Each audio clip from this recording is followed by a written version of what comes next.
Welcome to Techie channel. In today's video, I'm going to show you how to use the VLOOKUP function in Google Sheet. First, open Google Sheet. I have already inserted some data and now I want to find specific information from it. Start by typing the VLOOKUP function into the cell where you want the result to appear. Begin by typing is equal to VLOOKUP, start parenthesis. The first thing we need to enter is our search key. To select Anna, or type the name directly into the formula, followed by a comma. Next, you need to specify the range of cells that contain your data.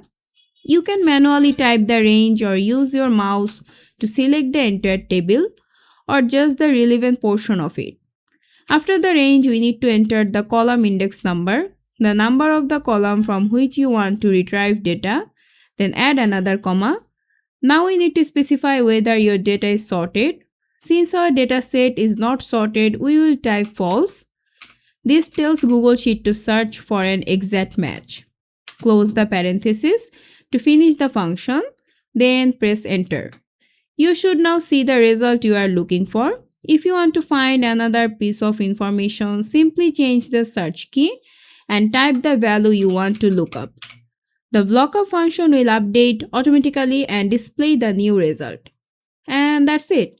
I hope this video was helpful. If it was, please give it a thumbs up and don't forget to subscribe.